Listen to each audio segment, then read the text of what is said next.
Well, we're at TubeTalk. Welcome back, Doug. How the holidays going for you? Really good, just making money out for it. It's a good thing to do. Yeah, it's good. Pay for some of the things rather than us pay for them. Yeah. Say that. Right. No. Teach you good intestinal fortitude. Good work day. Yeah. Any sports to comment on? NBA. Yeah. A couple games today, just for seeing of the levels. Yeah. And then the playoffs start in a couple of days' time. So will you at some point give us your picks for the playoffs? Yeah. How about we'll do it next week because then I can fully give my Insight. Yeah. All right. So should we talk racing? Let's talk racing. Horse racing. Yeah. Last week, Atisha got bowed out. Just the line. Thought she got second, but she got third. Yeah.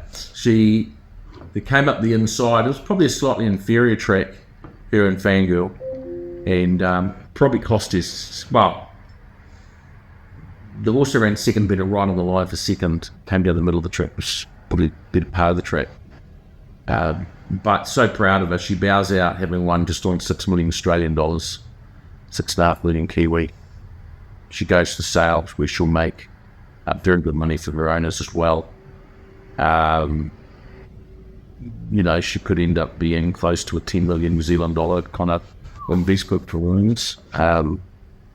Just a wonderful, wonderful mare that is so hard to get horses to the top, and it is even harder to keep them there.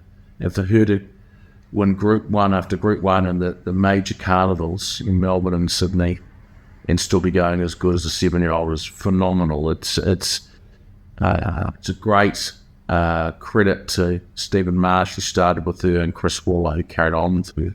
And the job they've done, wonderful owners. It's been a great ride, and now she gets sold next month.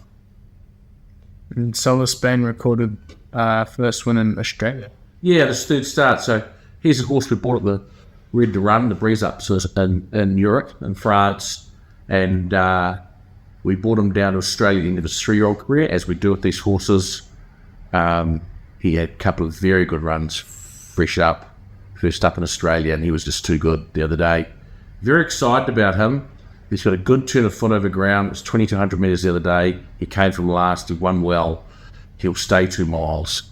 He's got all in front of Australia. He's pretty exciting. And this week on Friday at Canberra, race 3 is La Gracia. La Gracia. So she's come back well. She had 3 firsts. So I'm excited about stepping her up to 2,000 metres. It's a Class 1 maiden, and she's a maiden. So she's racing out of her grade, but she's got a nice barrier draw. Should be able to I just wanted to sit and relax.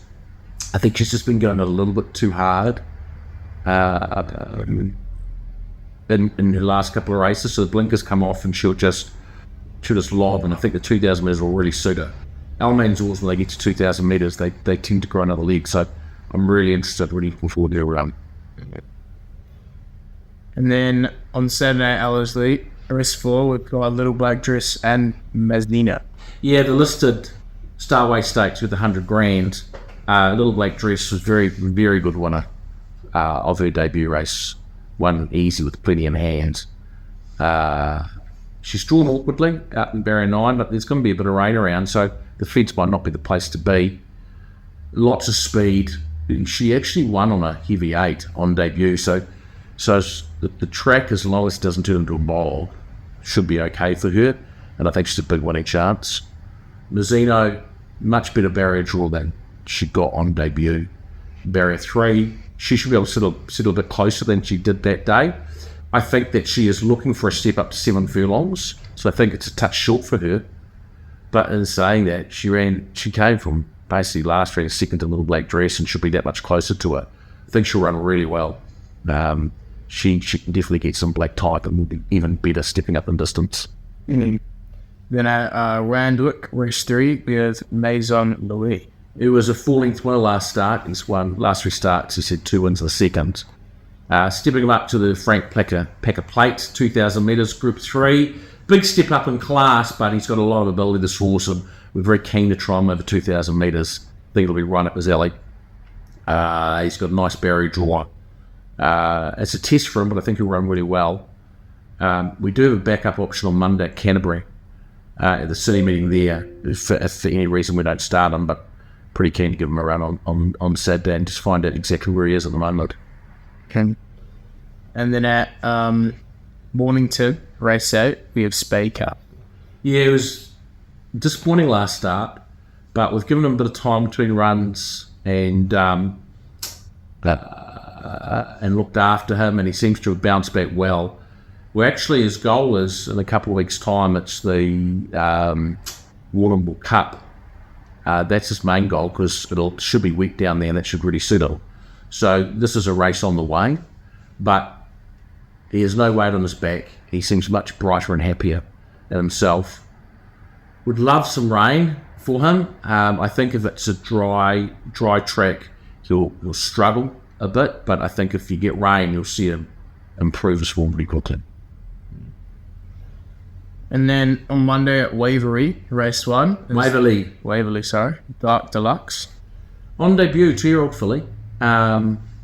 Really like this horse. Trialled up very well. Poor barrier draw, 9 of 11. So, because of the barrier draw, we'll ride it conservatively. Don't want to go out in her first start, give her a really hard run. Things go wrong, doesn't learn anything. So, we'd like to just let her jump, relax, get back for the draw and run home. And she will run home. She's got quite a bit of ability, this horse. I think she'll run well. I think it makes it very difficult to win because of the barrier draw where she'll come from, but I think you'll see a nice performance. Then race 3 is Golden Mining. So she's in action in 2 races, but this is the most likely one. 3-year-old 1650, back against her own age group. The reason she's running 1650 and not over ground is just to need the time between runs. I think a little bit of rain won't hurt it. I think it becomes heavy, we may scratch and wait for Alpine on Anzac Day.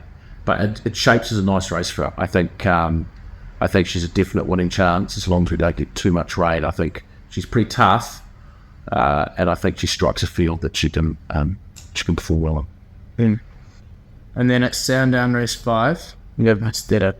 Yeah, nice staying horse. Only had 3 starts, won a second start.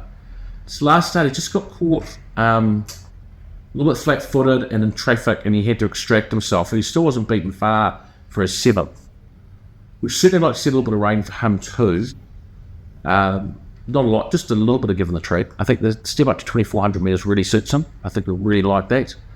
He's drawn wide, but I think you've got to have an open mind and just see how he jumps and where he ends up in the running. But I think he'll really enjoy the 2,400 metres. I think he'll be strong at the end of it. And then that's either bit of the week. Should I do the drum roll? Yeah. The Easter bit of the week. So this bit of the week is on Saturday at Randwick race 8 is broadsiding. Yes. Just going to say, our bit of the week came in last week at Multi, even though everyone's scratching. Yeah, broadsiding. I was tossing up between a couple of horse bit of the week. He's got Barrier 3, he's got Dave McDonald on. He beat Alia on the last start. He robbed in the derby. I think he's probably better at a mile, coming back to a mile in 2,000 metres. Gets him well at the weight for age scale. And I just think at $6.50, I think he's over the odds. I would expect him to be more like 4.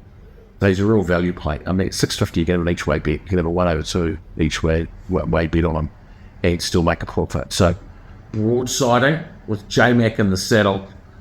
Very good horse. Is our bet of the week. And that's TubeTalk. It is. Thank you, Douglas. We shall see you next week when we get your NBA picks. Yeah.